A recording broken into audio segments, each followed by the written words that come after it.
தொடர்ச்சியாக பல தொடர்கள் கூட ஏன் இப்பெல்லாம் வீடியோ தொடர்ச்சியாக போடுறதில்ல அப்படிங்கிறத தொலைபேசி வாயிலாக கேட்டாங்க. நமக்கிட்ட இருக்கக்கூடிய பிரச்சனையே என்னன்னா, நமக்கு முதல்ல அந்த யூடியூபர் மனநிலையே வரமாட்டேங்குது.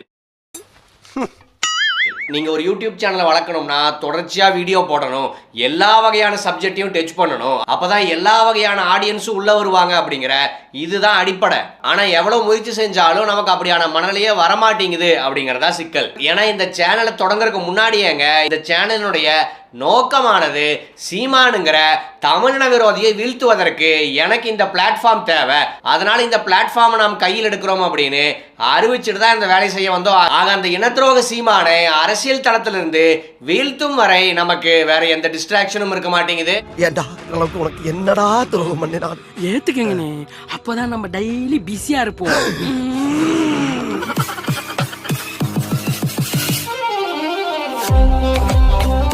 இப்போ வழக்கு ஒன்று நடந்துட்டு இருக்க ஒரு பெண் சம்மந்தமாக, அது வந்து சொந்த வழக்காக இருந்தால் கூட ஒரு கட்சியின் தலைவருங்கிற அடிப்படையில் மேடை பேச்சுகளில் பார்த்தீங்கன்னா என்ன பேசுகிறாரோ அதே மாதிரியே ப்ரெஸ் மீட்டில் பேசுகிறாரு. சீமான் அப்படிங்கிற நாம் தமிழர் கட்சியினுடைய தருதலை தலைவர்.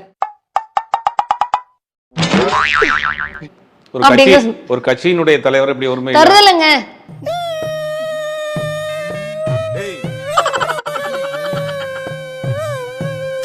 நீங்க தலைவர்லாம் சொல்லாதீங்க, தருதலை. கொள்ளையில முழுக்க முழுக்க பெண்களை பழக வச்சிருக்கிறோன்னு நீங்க எப்படி தலைவர்னு சொல்லலாம்?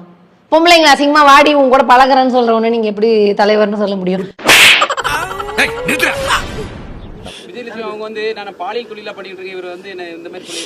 எனக்கு முன்னாடி 4-5 பேரை எனக்கு முன்னாடி இதே மாதிரி 4-5 பேரை இப்படி பண்ணி வந்தா அந்த வேலைக்கு பேர் என்ன சொல்லுவீங்க? அந்த வேலைக்கு பேர் என்ன சொல்லுவீங்க? நீயே சொல்லு. இவனு ஈக்குவலா மைண்டம் பண்றானே. ஸ்டே கொண்டு வந்து அவர் வெளியில வந்து மீடியா கிட்ட வந்து அவ ஒரு பாலியல் தொழிலாளி, என்கிட்ட வீடியோஸ்லாம் இருக்கு அப்படின்னு சொல்லிட்டு என்ன மறைமுகமா த்ரெட்டன் பண்ண பாக்குறாருன்னா, அப்படி சொல்லிட்டா நான் பயந்து போய் ஃபர்தர் வந்து இந்த கேஸ்ல வந்து நான் எதுவும் போராட மாட்டேன். கண்டு விட்டாளையா, சூச்சமத்தை கண்டு விட்டாளே. அப்ப தானா வந்து இந்த கேஸ் வந்து அப்படியே முடிஞ்சு போய் எல்லாரும் இதை கொஞ்ச நாள் பேசிட்டு மறந்துடுவாங்க அப்படின்னு சீமான் ஒரு கணக்கு போடுறார். இப்ப சீமான் கிட்ட நான் என்ன சொல்றேன்னா, பாலியல் தொழிலாளின்னு 14 வருஷமா என்னை சொன்னதுக்கு நான் விடவே மாட்டேன்.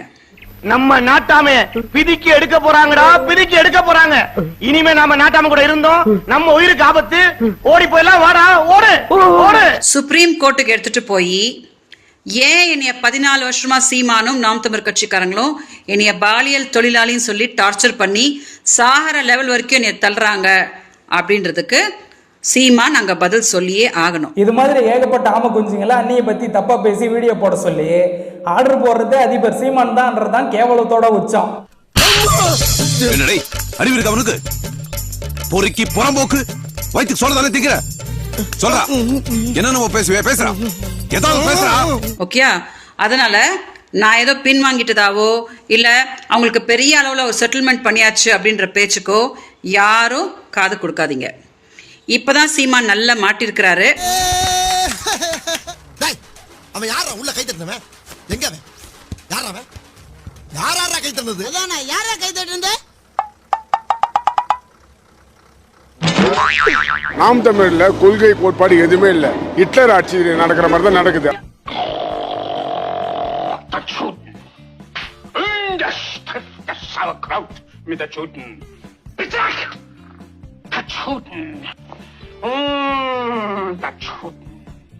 உன்னை 4 வருஷத்துக்கு முன்னாடி இப்படி விமர்சிக்கல, கட்சி தொடங்கின காலத்துல விமர்சிக்கல, இப்ப ஏன் விமர்சிக்கிறான்? அச்சம், பயம்.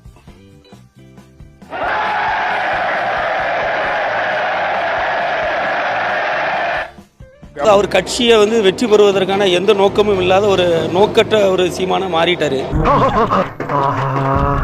பிபி நம்பரை கொடுத்து பிபி ஏத்துறானே. மறைமுக கூட்டணி பிஜேபி கூட ஒரு மிகப்பெரிய நெருக்கமா இருக்கிறார்.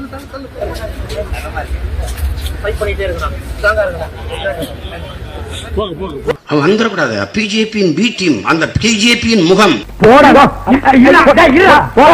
இந்த மூத்த ஏதாவது பிஜேபி முகம் சொல்லுவானா? பி டீம் நாங்க கபடி டீம் கால்பந்து டீம் தான் கேள்விப்பட்டிருக்கேன். பி டீம்னு வெறி வந்துருச்சு.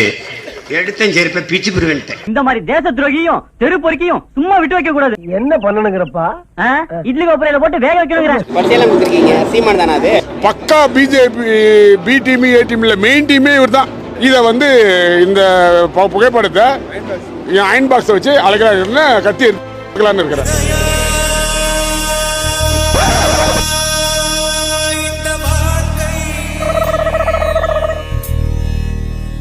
இந்த குத்த சொல்ல வாங்கின தள்ளி இனத்துக்காக செஞ்ச துரோகத்துக்காக நான் அதை பண்றது எவ்வளவு பிரச்சனை இல்லை. வாங்க ஓடிடலாம்.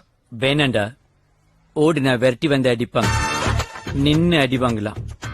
அவனுக்கு டயர்டானதுக்கு அப்புறம் ஓடிடலாம். ஐயோ, உங்களை குறி வச்சுதான் அடிக்கிறாங்க. எல்லாரையுமே குறி வைக்கிறாங்கடா. சங்கியின் சக தோழன் சொல்லிட்டு ஒரு அர்த்தத்தை கொடுப்பாருன்னு நான் கனவுல எதிர்பார்க்கல. நான் வெளியே வந்தது ஒரு நோக்கம் இருந்தாலும் அவர் இந்த மாதிரி ஒரு வார்த்தை சொல்ல நான் எதிர்பார்க்கவே இல்லை. என்ன நீ பெரிய தொண்டை, தினம் 5 ரூபாய் டீ ஷர்ட் என்கிட்ட வாங்கிட்டு போற, உனக்கு நான் பதில் சொல்லணுமா? இஷ்டம் இருக்கிறவங்க இருங்க, இல்லன்னா வெளியில போங்கடா நாய்ங்களா. யார பார்த்து நாய் நீங்க? உங்க எல்லாரையும் பார்த்தாண்டா சொல்றேன். நான் தலைவன், நாயும் பேயும் பண்ணியும் எருமையும் இஷ்டம் இருந்தா இருங்க, இல்லன்னா இப்ப ஓடி போயிருங்கடா.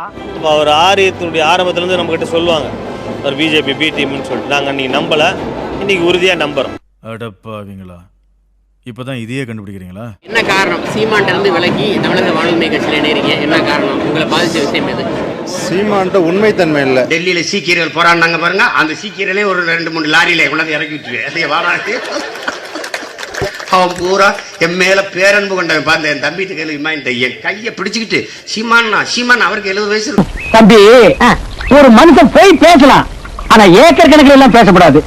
அது எப்படா நெஞ்சில கொஞ்சம் கூட ஈரம் இல்லாம இவ்வளவு பெரிய பொய் சொல்ற? சீமானா அண்ணா அண்ணா அண்ணா கால நிச்சுறாதியா, தள்ளுங்க. இவனுக்கு ஒரு சீட் எடுத்து பாருங்க ஐயா, வெறும் பொய்யா சொல்லிக்கிட்டு தெரியலாம்.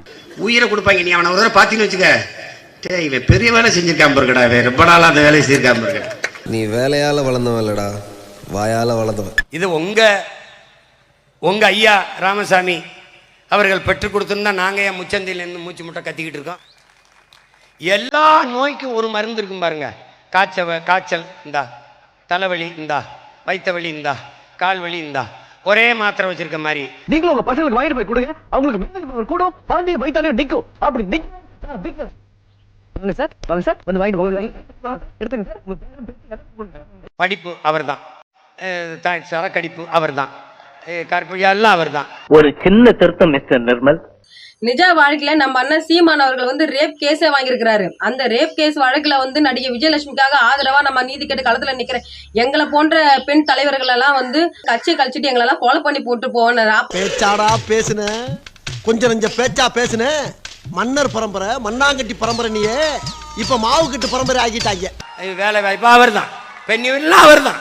எல்லா நோய்க்கும் ஒரே மாத்திரை, எல்லா சமூக மாறுதலுக்கும் ஒரே ஆள் தான். சீமான் அவர்கள் பேச்சில் ஈர்க்கப்பட்ட ஒரு ஆதரவாளராக தான் என்னோட ஓட்டெல்லாம் அவருக்கு தான் போட்டுட்டு இருந்தேன். என்னோட வாக்கு உரிமை எல்லாமே போட்டிருந்தேன். அவர் சமீப காலமா ஒரு மடை மாற்றப்பட்டார். அவரோட நிலைப்பாடு சரியில்லை. அரசன் அன்று கொல்வான், தெய்வம் நின்று கொல்லும், அது அந்த காலம்.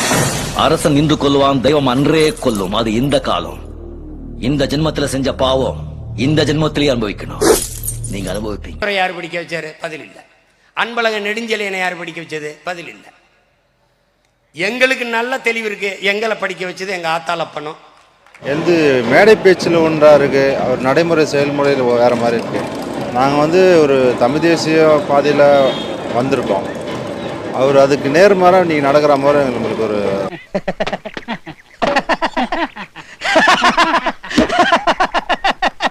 அரசியல்ல இதெல்லாம் சாதாரணமாப்பா. இதுக்கு பிச்சை எடுக்கலாம். அது அவருடைய தனிப்பட்ட விஷயம். தனிப்பட்ட விஷயத்த வந்து அவர் தனிப்பட்ட முறையில் தான் வந்து அதை வந்து அவர் அணுகணும். அதை விட்டுட்டு ஒரு வாய்ஸ் மெசேஜ் அனுப்பி எல்லாருக்கும் வாங்க ஸ்டேஷனுக்கு வந்துருங்க, எல்லாரும் வாங்க, உறவுகள் வந்துருங்கன்னா ஆமா அனுப்பியிருக்காரு. பரம்பரையா பேர் வாங்கின குடும்பம், அதுக்கு கலங்க வந்துடாம பாத்துக்கமா. ஆமா வந்துருச்சு என்ன பண்றது? நீ அவசரப்படாத, நான் என் ஃப்ரெண்டு மகாதேவன் கிட்ட பேசி உனக்கு ஒரு நல்ல அமௌண்ட்டை வாங்கி கொடுக்குறேன். நான் கட்சியில் வந்து பயணிச்சிருக்கேன். என்னுடைய பொருளாதாரத்தை முழுமையாக இழந்திருக்கேன். கிட்டத்தட்ட பார்த்தீங்கன்னா ஒரு 15 லட்ச ரூபாய்க்கு மேலே நான் வந்து என்னுடைய சொந்த பணத்தை வந்து இந்த கட்சிக்காக நான் வந்து செலவு பண்ணியிருக்கேன். உங்களால என்ன அமைக்க முடிஞ்சது? ஒரு டுபாக்கூரு, உன்னை நம்பாதேன்னு இவங்கிட்ட எத்தனை தடவை சொன்னேன். இவன் தான் என் பேச்ச கேட்காம உங்ககிட்ட தான் ஜோசியம் பார்க்கணும்னு சொன்னான். அதனாலதான் உன்னை டெஸ்ட் பண்ணேன். மெய்ய பணம் பொய்ய பண்ண மாத்தீங்கடா போடா. இதுக்கு மேலே அவர் கூட இருக்கிறது வந்து தமிழ் தேசியன்ற வார்த்தையை பொய்ப்பிக்கிற விஷயமாயிடும். அதுக்கப்புறம் நம்ம நிருந்தும் பிரயோஜனம் இல்லை. தம்பிகளும் வெளியில் வந்தே ஆகணும். ஏன்னா அந்த மாதிரி ஒரு ஆளை நம்பி இருக்கிறது வந்து அவங்க எதிர்காலத்தை விடுங்க, தமிழ்நாட்டுடைய எதிர்காலத்துக்கே ஆபத்தானது. ஏண்டா எங்களை இன்னமுமாடா நம்பிக்கிட்டு இருக்க? எங்க பேசிக்கிட்ட பார்த்தாவே உனக்கு தெரிய வேணாமா அவங்க தருவாங்களா தரமாட்டாங்களான்னு? இன்னும் பச்சை புள்ளையா இருக்கேடா. பச்சை புள்ளையா? முதல்ல வந்து கட்சிக்காரங்களை எப்படி நடத்தணுன்ற ஒரு முறை இருக்கு. நாங்கள் யாரும் அவர்கிட்ட சம்பளத்துக்கு வேலை செய்யலை. எங்களுடைய பணத்தை போட்டு தான் இந்த கட்சியை வளர்த்தோம்.